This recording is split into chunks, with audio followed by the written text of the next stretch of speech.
Tin Can Phone, Mike and Armon, Joe, Queaz, we the ones that you can depend on to bring the voices from the inside out. Locked down, but they not locked out. No filter over here. Check what we be talking about. Feet up in the trenches, Bob. While you're on defenses, metal detector before you enter. Shaky medical and see your stitches. They be pushing their weight around. Educate, didn't have the time to wait around. Taking classes while they played around. That's what we call staying down. What we call staying down. That's what we call staying down. Tin Can Phone, man, gang him up. What's happening? Misfit Adi, huh? Mike, what's happening? The artist. That's me. I'm doing all right. Yeah, it's been a funny, busy day early, but we're getting through it and we've arrived, which we'll talk about, but welcoming the show's first ever guest, and is really an interesting story around that. But BG, this is BG. Bro. BG, how are you doing? You're muted. You muted. Okay, there we go. I'm dialed in. You know, I'm doing better than most, you know what I mean? Worse than some. I can't complain. Come on. Yes, Lord. I mean, it's interesting that yeah. The show has been going. We got listeners now. This is episode almost 10 or something. But, you know, it's interesting. I was thinking about it as we were getting going. BG has been a character in ways. BG was around inside while we were recording. I have a photo of you two, and who was the guy, the younger guy? Chris Briggs. Y'all were like Chris, man, on headphones. You and Chris were sharing one dude. And so I've used that image in the world. So people have seen BG. And I remember when we did the picnic, we were like decompressing. BG was on the phone. So BG has been inside, been on the team since the beginning. And here you are, the first guest. Brother, what's happening? It's a pleasure, man. Live in the flesh, man. You know, it's a great thing to be able to be rocking with y'all in this level, you know, straight up. Facts. It's a beautiful thing too. Just, you know, you like the artist, like Mike said, man, you was behind the scenes of, you know, everything that was Tin Can Phone and even other projects, you know, that we had in the works. Like, you have always been around. So I'm glad that we finally can have you on the show. You feel me, in front of the camera, and because you got an interesting story, and you know you different. You know you a misfit in the sense, and I say that because you really in a place where, you know, where it's bred for hate. In a place where it's bred for hate and ran off of toxic masculinity, you always stood out. You know what I'm saying? You never fit in with what was going on around. You always had your own movement. You know what I mean? And I salute you for that, brother, for sure. Straight up. Facts. And then so just, you know, off top right now, just speaking on where we was at, if you can give us, you know, a small rundown, brother, like, you know, if you want what you was down for, or even just how much time you just got done doing, because you was previously released in the time of COVID, like the peak of it.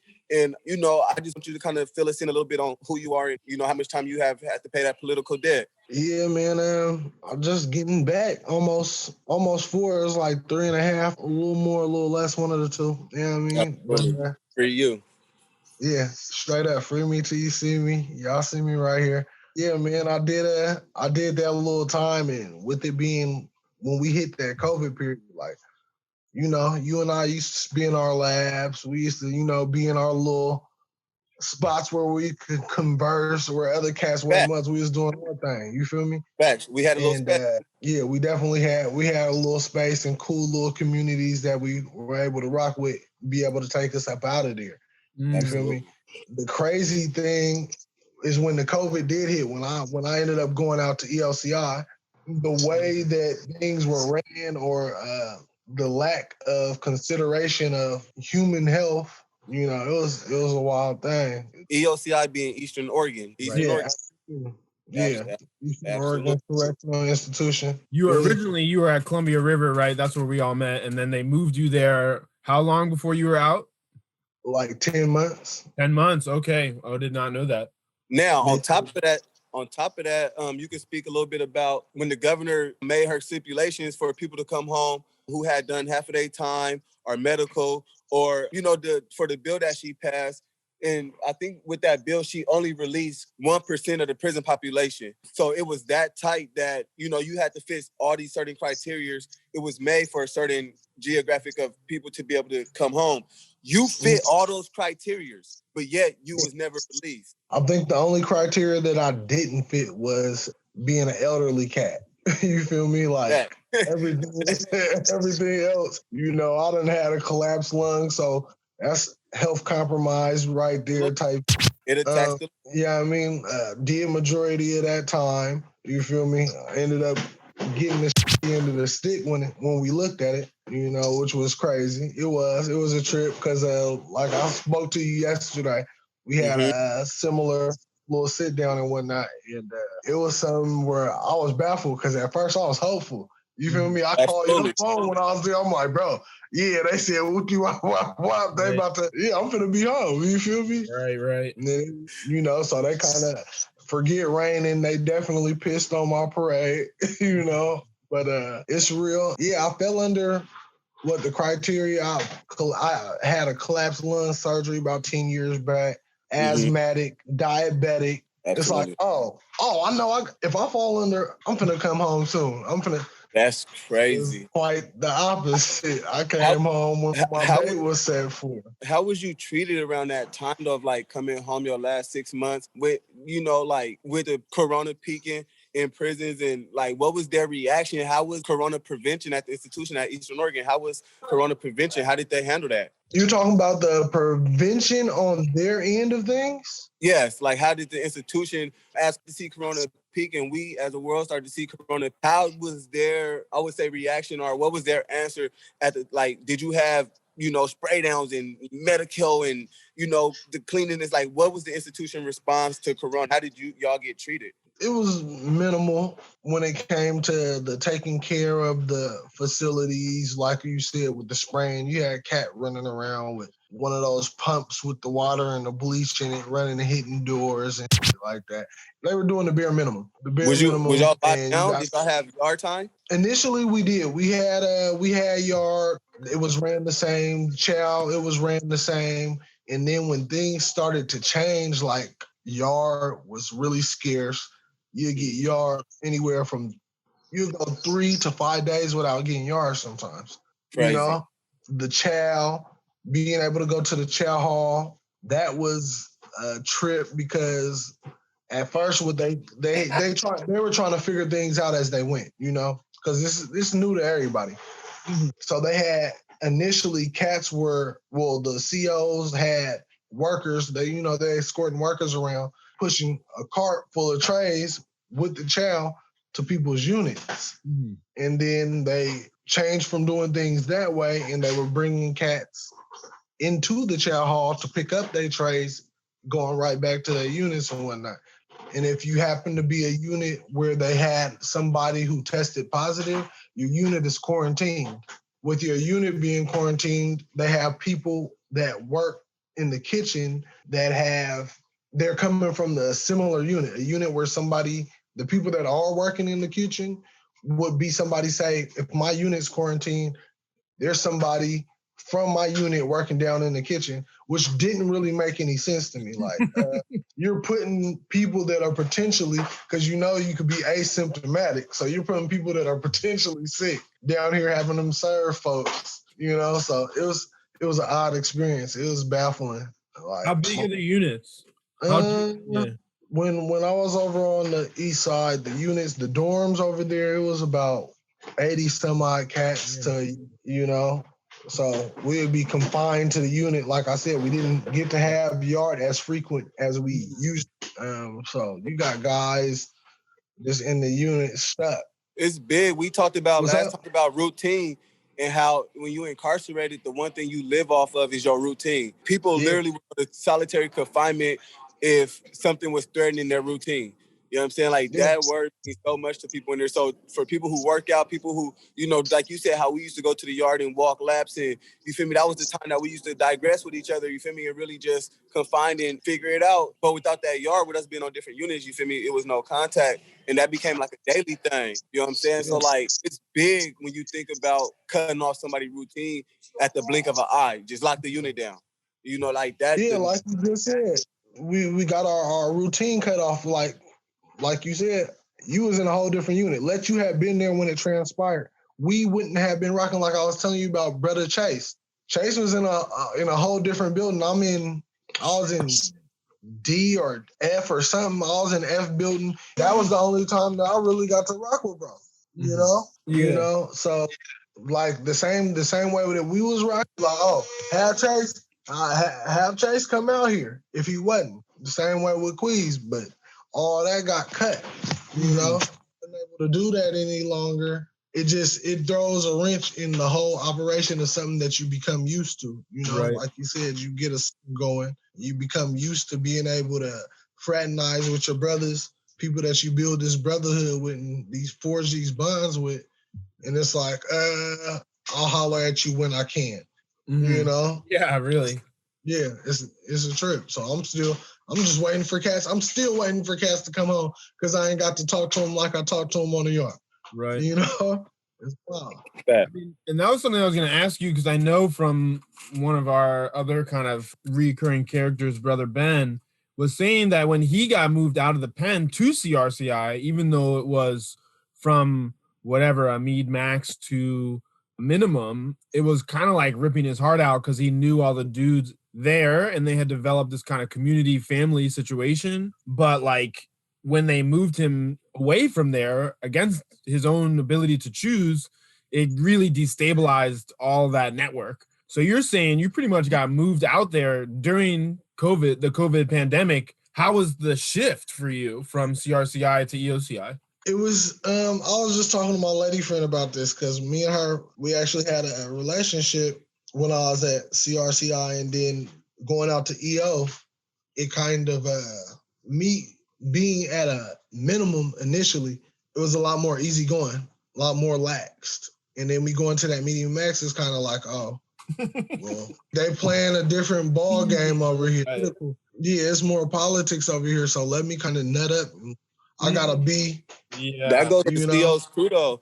Like when you go from like when you in a max, medium, max, like the COs is playing it. It is a different game. It's a whole different, situation. So going medium, minimum is like, when you go minimum, it's like, okay, you feel me? I could lax up. You feel me? I could, kind of get back into like finding myself again and getting ready, to bounce back. But when you get to that place, you have to really keep the other monster like close. You feel me? I don't want to even say monster because guys are painted as monsters, but the realness, like you got to remember, like at any time. That's your roommate. We not a monster. He's a roommate. Let him stay in the room for most of the time.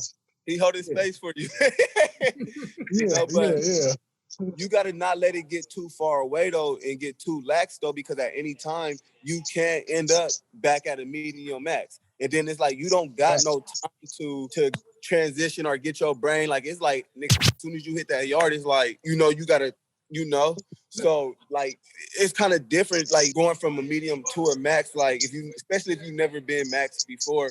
But just the that psyche behind that stuff, bro, like the psyche behind it. I mean, it's just there's a lot going on, and for the listeners, I want to, I don't know, clarify something that feels clear to me, because in the first iteration of the show, which hopefully that content will reach the listeners, but at this time remains under bondage. But a lot of what was discussed was prison politics, which is not, for those of you who do not know what that phrase means, what the prison is doing.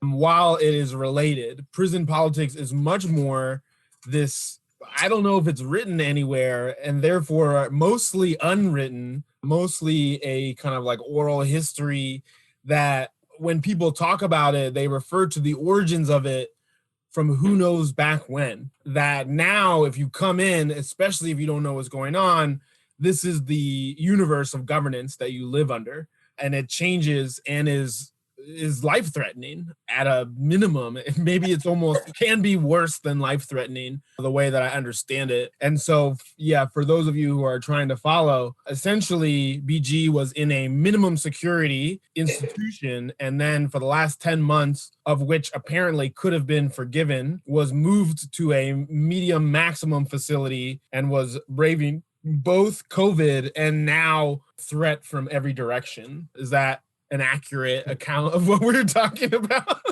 Well, me, I can't say a threat from every direction, but it's more the air is thicker. You definitely can cut the air with a knife a little bit more. I'm a likable dude. Everybody rocks with me. You feel me? So that really wasn't too much of my issue. And I knew some cats when I touched down. So, and, I got some of my ties that, got me to be able to have some sort of alliance with some brothers there and whatnot. So it was cool, but yeah, it was more of a serious situation. Kind of, you got to politics, like over the phone, just all of it. Sitting down at tables during lunch, all of that. It's certain tables on the yard. It's like, oh no, you can't sit over there. That's the white boys' table. You feel me? Like all of that. So it was definitely a little different because at CRCI we were definitely like table. What do you think we are? Hey, that's real life, so I ain't gonna lie. We're definitely glad that you were able to make it out, and is also just, again, interesting for this project because all of the preceding episodes was the various hosts just trying to create a landscape for listeners about different concepts like contraband, and we haven't even covered prison politics, although certain reasons or ways that things were done have been covered. And so one of the things we have talked about on the show is kind of your last, 5 days, week, month. What was it, month or 30 days? We did the last, because they start the process. They start the process of releasing at 90 days. So it was just like your last 90 days in there. That's what we was referring to back, to just, I was asking about medical and just, the pressures of coming home and how was it like because I know how it is pre-COVID. So like, I would just how was it, with your release counselor and just getting everything together, and what was on your chest? What was you thinking? Like how, where was you at mentally preparing for your release? Everywhere, going 1,000,000 miles per hour, just, being happy about being released. Like when you get that paperwork, especially when you doing time and you done more than a year type, it's kind of like, oh yeah. I got this paperwork telling you, Sally. I was over on the west side when I got my paperwork. I was over there in the cells. I'm telling my celly, like, oh my God, bro, like it's real. It's really real, man. I'm finna got this thing. You feel me? And with the COVID going on, though, it did put another worry, kind of like, damn, it's finna be really like, I already know that things in the city had changed prior to COVID. Right. But it's like, oh, wow, the way that things is happening, like, I got children. I was used to the getting up and taking my kids to school type thing. Now it's getting up and waking them up so they get on their school on their laptop, just all of that. So, I had to adjust psychologically because I'll be having conversations talking about, oh yeah, I just can't wait till I get out there and I'll take the kids to school. I'm like, what do you mean take them? No, you're not taking nobody nowhere. This is a whole different Portland that It's just a whole new world to me, bro. Like, I'm still getting used to it. Sure. Like, when I left the house earlier to take my lady to work, I forgot my mask. So it was like, she's like, oh, can you take me to grab something to eat real quick? Are you going to come into the store with me? I'm like, I don't got my mask on. Like, I don't have it with me. Luckily, extra mask is kept in the armrest or else. Hey, your mask is like your ID now. Like, I remember you couldn't go nowhere. Like, oh, I ain't got my ID, bro. I got to sit in the car. Like, you just got to sit with your mask. I feel like if you don't have your mask, you most definitely either finna go buy one or you finna be sitting in the car. Like, it's crazy. Hey. Yeah, it's berserk. You don't know who know. You don't even know what people look like. For real. So, how was it coming home? How was it, freshly released, like coming out the gate? If you had people pick you up, or, I know DLC would provide for you to get to like the halfway house or whatever. Like, how was it with you coming home to a pandemic? Like, beyond Portland looking new, but like, how was it like emotionally, like to see the world as it was now? Because it wasn't like that when you got locked up.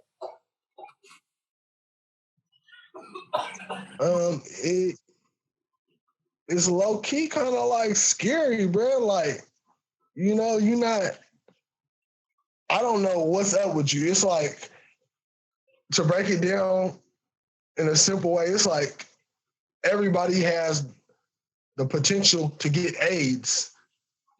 This is what the corona is like, but you can get it airborne type. Right. It's like, whoa, I gotta be cautious who I'm around. Yeah. You know, I don't want that. You feel me?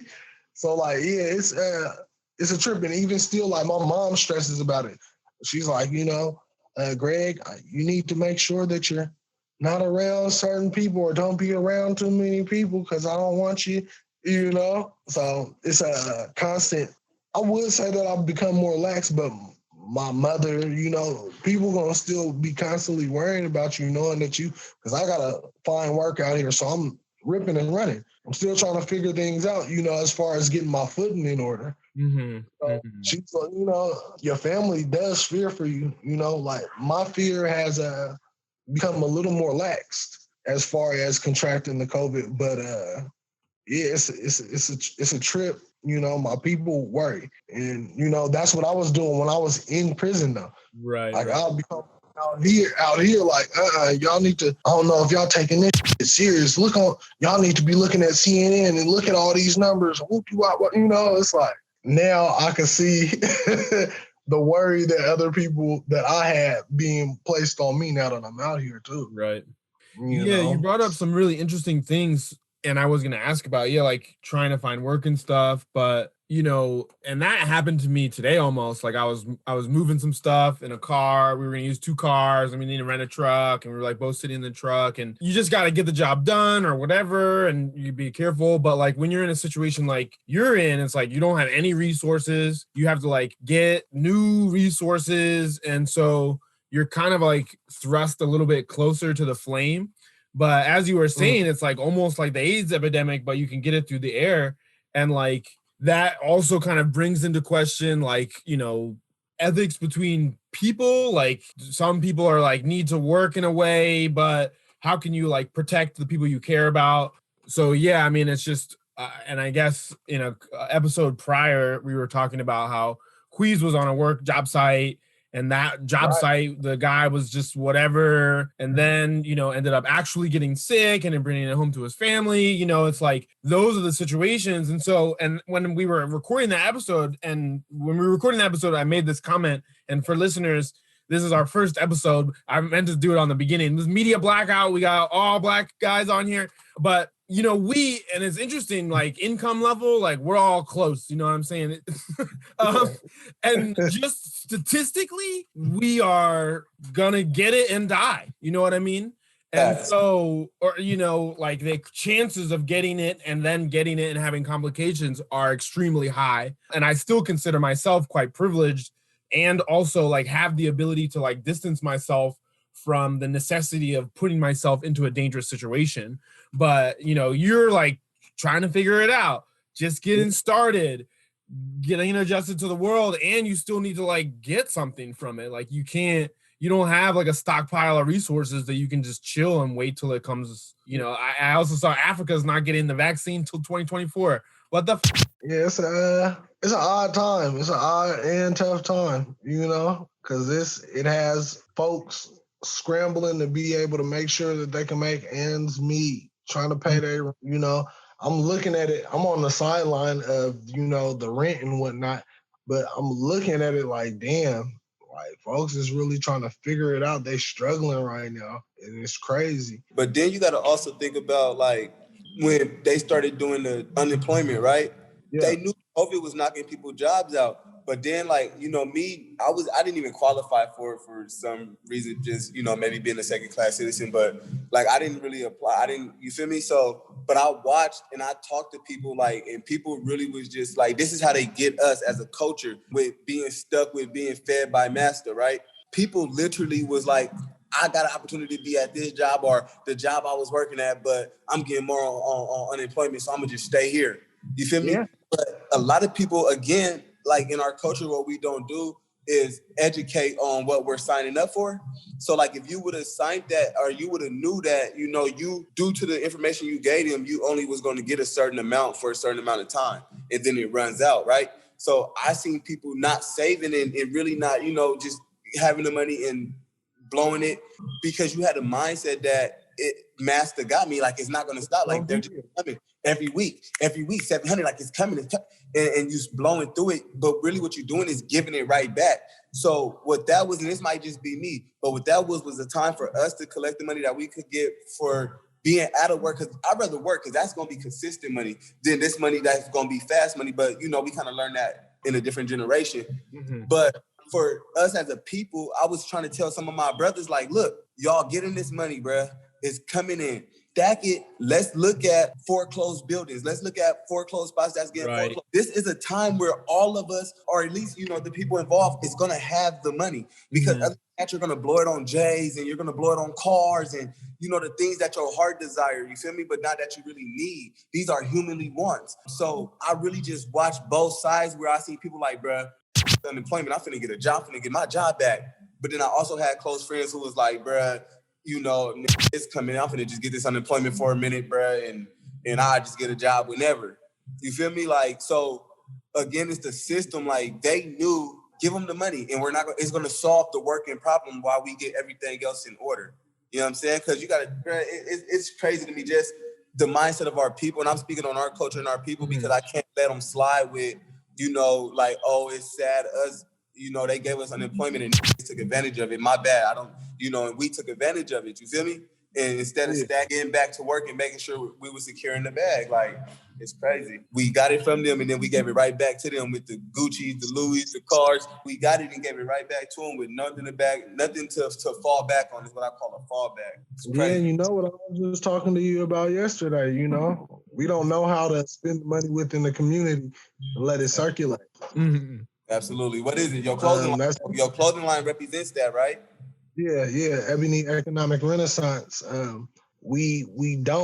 The money is supposed to be able to at least touch the community's hands 3 times, bare minimum, to be able to have some type of economic stature or to start to develop some type of economic stature, and that's something that we don't do, that we weren't taught.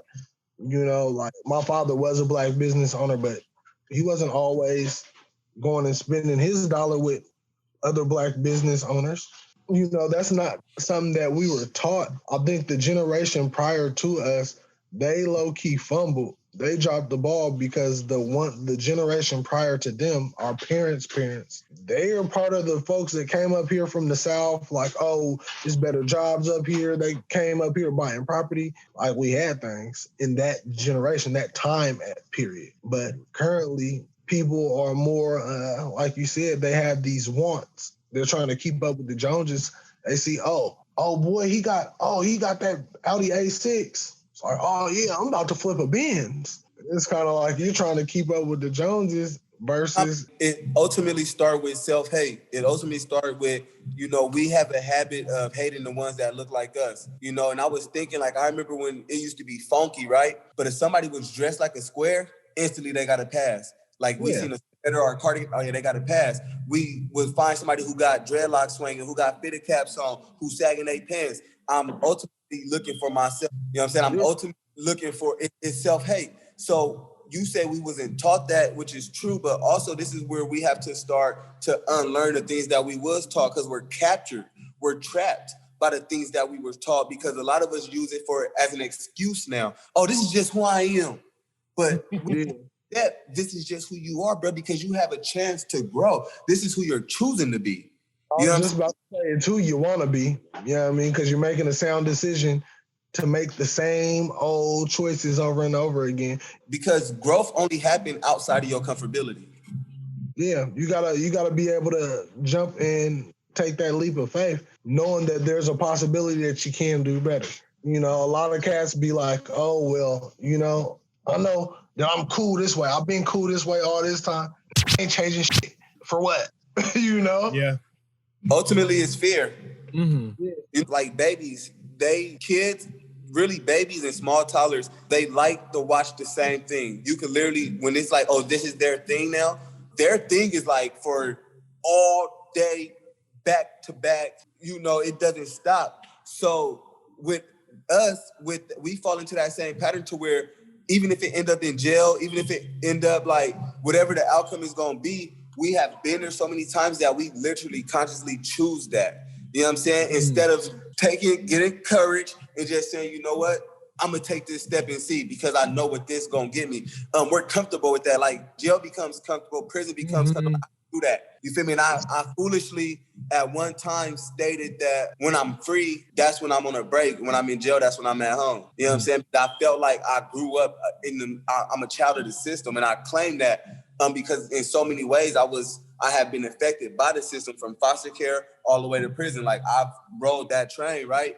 But even with all them bumps and bruises, only a fool refused to grow. But we all as a culture is scared to be the one to step outside like, bro, nah, that ain't cool. Like, that ain't cool. Like, and people like you, BG, who we on the yard, we never had a foolish conversation. It has always been about growth. It has always been about releasing your development. Because for a long, and that's some different, like arrested development, when we arrest our own development by being comfortable with what has always been. And I'm passionate about this, bro, because I really be like, I don't understand how my people choosing. Yeah, they get comfortable with the SSI checks instead of, trying to figure it out. They get comfortable with the TANF and instead of trying to figure out, you got to make a way. That's my big thing, bro. Like, my grandfather came out here from New York City on my father's side. I'm a mechanic by trade, you feel me? So he's an entrepreneur. My father, born and raised out here, entrepreneur himself also via construction, So it was only natural for me to be like, bruh, I was a kid. You could ask my mom when we sit down with moms, we'll talk, bro. Like, she's like, Gregory, you kill me. You were little, you were always trying to sell stuff. You were just trying to make things and sell them, because I knew I can make money via sales. That's being a child, having that mindset. You know what I mean? If parents were more nurturing to that mindset of their child, we as a culture would be better off. It's a lot of kids that I know my kids personally during the summer, and my lady friend, her kids. When the summer hit, if they had her job at the beauty salon, they about to be trying to sell pictures that they making, anything. They out front trapping. I promise, trying to make them go away. Oh God, and it's a beautiful thing, and that's something that I nurture and that she nurtures. You feel? Because you don't have to work for the next so and so for you to be able to make a means. You can definitely push your own agenda, because when we are employees for a company, we're really working to get this CEO rich. Yeah. So how do you feel about sovereignty then, where people is like, self-sufficient, you know what I mean? And it's really like I'm seeing it grow, at least on social media, where people is like, even like you said, when we spoke upon farming while Black, growing all of our own foods in 40 acres, like really trying to come together, get the, and are you with that? Are you with that movement as far as, relying as least as possible on government and capitalist ran corporations? When it comes to the capitalism side of it, I'm an owner. I'm a businessman. So I'm after the capital. I can't even sit here in front. But when it comes to being able to be self-sufficient, I'm with it. Prior to me leaving, me and my children, we were gardening. We doing tomatoes, sweet potatoes, just any and everything. We're growing, and I'm trying to show them. And it's being in tune with the earth. I don't know how many people is like really on their spirituality. I'm an earth sign, my guy. Like, I'm a Virgo.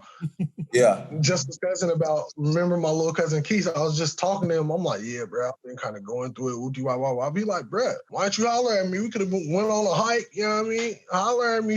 You ain't locked up no more, bro. We could get out into the nature. You know what I mean? Being able to be in tune with those grounds when you're doing gardening and whatnot, it's almost like counseling yourself, being able to go back to them roots. You feel me? A lot of dudes ain't into that. Jogs, we hiking and shit, we stay in nature. I got an amazing partner who educated me on, the importance of nature and actually being one with the grand land. Like, she's so crazy. She like into like, we only eat what her ancestors eat and what our ancestors ate. You feel me? She really on the No, moon. it's a beautiful thing. You don't got too many people that's cognizant of what where we do come from. One of the things that I talk about a lot is if you look at slavery and what the work that we had to do during slavery, prior to slavery, we had a real connection with the land. Absolutely. And it wasn't a forced, y'all finna be out here from 8 in the morning to 8 at night picking cotton, hate the land. It made us run away from what was natural for us to nurture the earth and let the earth nurture us. You feel me? So that's something that I'll be trying to relay to my children. We gotta dig a little hole, drop some seeds in that thing. Put some water over that dirt that we, throw back on top of that seed. Being independent, the quote unquote bad bitches be independent. We need to be like that, but when it comes to the land, or not having to need from other entities to be able to help us do what we're capable of doing. Right. You guys have been coming up with a lot of interesting things, and I even just want to shine again a light on it for the viewers. Just like as Queaz said earlier this episode and in the past of this show, we are not monsters, but like all this, even kind of interrogating your own gaps or blind spots from earlier parts of your life or within the culture is all kind of like a fascinating analysis. But I did want to say, and BG brought up slavery is like real interesting because like I was thinking of my grandmother when you all were talking before. She told me this story where she was like trying to get an apple and there was a worm in it, and like literally anything that's worm-like, she just is like not about it. And I think it's like this generational trauma, like you were saying, that is like ingrained, that when something is uncomfortable, it gets like a highly adverse distance. And so, like right now, like the Back to the Land movement is almost like fighting this kind of internal impulse in many ways, but it is also kind of exciting what you're talking about both. And it was funny when you were saying that your family's from New York, that East Coast step, it takes, I have an East Coast step myself, and I feel myself marching around Portland. It's interesting to hear that it's even generational, that kind of East Coast step, but is exciting too about this opportunity now, right now, today. And as you were saying, I there's a bunch of people I want to get you all in touch with, but there's this artist, Cleo Davis, who's Portland, born and bred, local.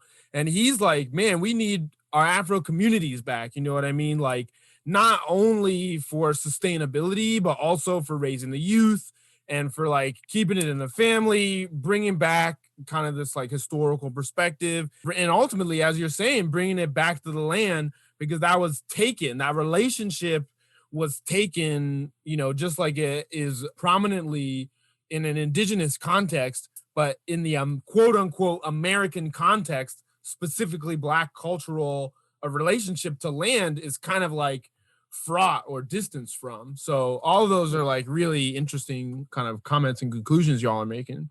Yeah, definitely. Yeah, we ain't got no community out here. You tell me the last time you seen some kids in the street playing basketball on a rim that was outside, like I ain't seen it since I was little. At the same time, brother, like that's on us too, because like we running around, you feel me, shooting shit. And mind you, I always say we because I'm never pointing the finger at nobody else, that I'm taking responsibility for me and everyone that look like me and are like me. So that's why I say we. But we running around, we shooting shit up, we slide on the ops, we making it dangerous. We making it dangerous for our grandmothers, you feel me? We making it dangerous. Like our family and our elders, they're scared of the people that look like us, bruh. Like I was with my granny today and it broke my heart, you feel me? Because I'm like, dang, my granny like, baby, I don't go outside, baby, like, she said, them boys out there, them like she's describing me and she's not even realizing she's describing me, bro. And I'm just like, damn, you feel me? So like, and this is freshly today. So like, I really start thinking to myself, like, man, we failing as a community in a sense of we doing and willing to do all this killing. We willing to go get these guns and clap at. Why not put that towards security and building our nation as we see it, building our communities as we want them to be? Like back in the day where we didn't call the police, we called whoever, you feel me, like the big dogs, the hustlers, the block boys, the gang members, these was the guys protecting the community. You know what I'm saying? Yeah, I have to say that right there, you know, me and some of my partners always go back and forth on, because I blame that on us. Like, regardless of the generation, like, we running around clapping everything that look like us and then wonder why I don't want my kids outside. I don't want my kids in the streets playing nothing. You feel me? Like, that's because of us, bro. But the crazy thing is, if something did happen to one of our children, I know me, I could speak from my experience, like me being locked up or me talking to my oldest. Like my oldest, she's 14 right now. If there was something, no, it's in the room. If there was ever anything that happened to one of my kids, I'm going to revert right back to that same old ignorance. Because that's the only way that I know how to get back type business. You know, so I totally feel where you're coming from when you say that, Queaz. Like, it's somebody has to be able to nip in the butt. But it's called unlearning.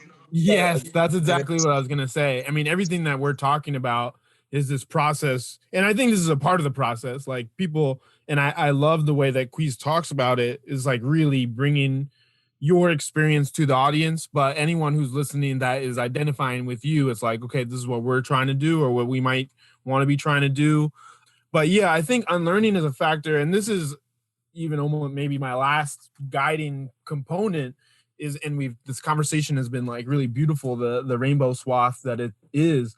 But I wanted to bring it back to, again, some more content in bondage. The first time we were all on the mic together, and this concept that like the OG, the gangbanging, that was like Robin Hood stuff, was like feeding the family, was a form of kind of street solidarity to galvanize against us in a system that's designed to oppress. And like now we're in this new place, we're outside the gates, and there's this opportunity to reflect on how we are building the culture in a larger way that is such a grand responsibility. I feel hyper aware that it is happening, but in absolutely no way do I feel certain, which I will amend that, highly certain. I do not feel highly certain, although my approach is both in this container where like it's just us and the guys, and y'all both have kids. And so through engaging in this community and building strength here, it also kind of trickles down to the young people. But most of my work is actually directly with young people. But I mean, that is a generalization. But yeah, just really want to shine a light both on everyone kind of looking towards the youth and into the future, and also that, again, for the listeners and for y'all to even kind of further contextualize, because I'm sure majority of the people listening either have no idea and or understand completely, but is worth discussing that, yeah, the kind of, you know, big man on the block concepts ultimately is in support of a larger community. And how do we transmute the past iteration of that into what that looks like now, today? You are listening to the Tin Can Phone podcast, where you can hear about the influence incarceration has straight from the source. We tell the story from the inside out. So make sure to check us out on KBOO Community Radio every first Tuesday at 10 a.m. You can also check us out on Spotify, Apple, and anywhere you catch your podcasts. And make sure to give us a follow over at tincanphonepodcast.com. See you next time.